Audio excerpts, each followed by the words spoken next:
Hello বন্ধুরা, এখন আমি নেটফ্লিক্সে আসা ক্যারি অন বলে সিনেমাটা রিভিউ করতে চলেছি। এটি আমি হিন্দি ডাব ভার্সানে দেখলাম। হিন্দি ডাবিং কিন্তু বেশ ভালোই ছিল। এখানে লিড হিরো যে আছে তাকে আপনারা কিংসম্যানে দেখেছিলেন। তো কেমন হলো এই সিনেমাটা, গল্পটা যদি ছোটো করে বলি, আমাদের প্রোটাগনিস্ট যে হিরো, সে একজন এয়ারপোর্ট সিকিউরিটিতে কাজ করে এবং তার কাছে একটা থ্রেট কল আসছে। কীভাবে আসছে সেটা আপনারা দেখেই বুঝতে পারবেন। এবং তাকে বলা হচ্ছে যে এমন একটা মানুষ আসবে যার কাছে একটা সুটকেস আছে যেটাকে আপনি আটকাবেন না, ওটাকে আমাকে যাতে ছেড়ে দিতে হয়, না হলে আপনার ওয়াইফ বা গার্লফ্রেন্ড যে আছে তাকে আমরা মেরে ফেলবো। এবার এই মানুষটা কিভাবে নিজের গার্লফ্রেন্ডকে বাঁচাবে এবং এই সুটকেসটাকে কি আটকাতে পারবে, কারণ সমস্ত দিক থেকে কিন্তু সে সিকিউরিটি ক্যামেরা বা সব কিছুর দিক থেকে কিন্তু ফেসে আছে। তার এক একটা পদক্ষেপ কিন্তু সমস্তই এই কিডন্যাপাররা বা যারা রয়েছে এখানে টেরোরিস্ট কাইন্ড অফ, তারা কিন্তু মানে জেনে রেখেছে, মানে তাদের কাছে কিন্তু সব অ্যাক্সেস আছে।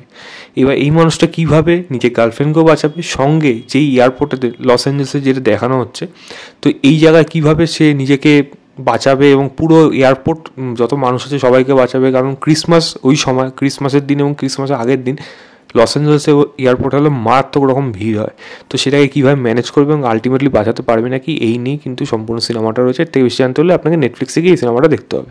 দেখুন, এই সিনেমাটা যদি দেখতে হয়, পরিষ্কার কথা, এমন অনেক জিনিস আছে আপনার কিন্তু খটকা লাগবে, মানে লজিক ওয়াইজ কিন্তু অনেক কিছুই খটকা মনে হবে, কিন্তু আপনি কিন্তু এটাকে অত কিছু ভেবে দেখতে যাবেন না। জাস্ট টাইম পাস করার জন্য আপনি এই সিনেমাটাকে একটা থ্রিলিং ভাইস পাওয়ার জন্য কিন্তু এই সিনেমাটাকে ওয়ান টাইম ওয়াচ হিসেবে আপনি দেখতে পারেন। আপনার কিন্তু ভালো লেগে যাবে। আমার কিন্তু সেরকমই ভালো লেগেছে, কারণ এই গল্পটার মধ্যে স্ক্রিন প্লেটা কিন্তু প্রচণ্ড ফাস্ট পেসিং রয়েছে এবং আপনি কিন্তু দেখতে গিয়ে কিন্তু কখনোই মনে হবে না যে এখানে হয়তো এরকম মিস করে গেল, এটা হয়তো এরকম মিস করে গেল।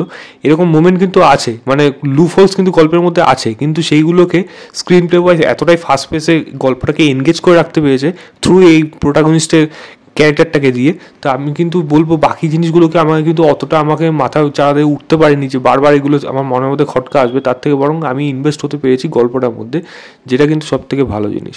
এবং পারফরমেন্স ওয়াইজ এখানে প্রোটাগনিস্টও ভালো আছে, অ্যান্টাগনিস্ট যে আছে তার পারফরমেন্স আমার বেশি ভালো লেগেছে। এবং যে অভিনেত্রী হচ্ছে তাকে খুব সম্ভবত ডিসেন্ডেন্স কোনো একটা জায়গা মধ্যে দেখেছিলাম কাজে, তাকে দেখতে সুন্দর লেগেছে, জাস্ট এইটুকুই বলা যায়। পারফরমেন্স ওয়াইজ ঠিকঠাক, বাকিদের পারফরমেন্সই অ্যাভারেজ, তো এইটুকুই বলা যায়। ব্যাকগ্রাউন্ড ওয়াইজ মানে ব্যাকগ্রাউন্ড মিউজিক যেরকম রয়েছে সেগুলো এই যারা মানে থ্রিলিং ভাইবসটাই ক্রিয়েট করতে পেরেছে। এবং ছোটোখাটো জিনিস রয়েছে যেগুলোকে ভালো লাগবে।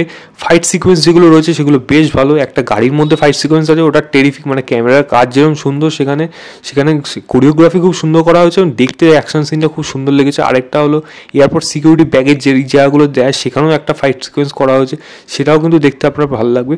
তো অ্যাকশন ওয়াইজ অ্যাকশন থ্রিলিং ব্যাপার একটা প্যাক্ট কিন্তু এই সিনেমাটা আপনি দেখতে পারেন উইথ পপকর্ন, তাহলে আরও ভালো হয়ে যাবে। কারণ যখন ঘরে দেখবেন তখন আপনি পপকর্ন করে আমি যা কিছু নিয়ে বসে যাবেন, এই সিনেমাটা কিন্তু আপনার রিটেলি এনজয় করতে পারবেন।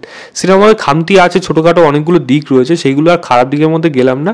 এইটুকু আমি বলতে পারি যে হ্যাঁ, গল্পের মধ্যে মানে লুফোলস আছে এবং কিছু ক্যারেক্টার আছে তাদের ডিসিশন, এবং একটা ক্যারেক্টার আছে সে হঠাৎ গায়েব হয়ে যাওয়া, এরকম মাল্টিপল কিছু জিনিস আছে যেগুলো আপনার মনে হয় যদি খটকা লাগে তাহলে এই সিনেমাটাকে আপনি একটা ওয়ান টাইম ওয়াচ হিসেবে দেখতে পারেন। আদারওয়াইজ এই সিনেমাটা কিন্তু আপনার ভালো লেগে যাবে, এইটুকু বলতে পারি। আমার ভালো লেগেছে সিনেমাটা, আমি অত কিছু ভেবে দেখতে যাইনি, আমি টাইম পাস করার জন্য এই সিনেমাটাকে দেখেছি।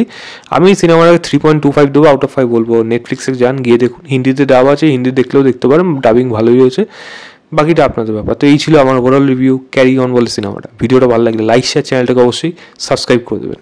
বাই।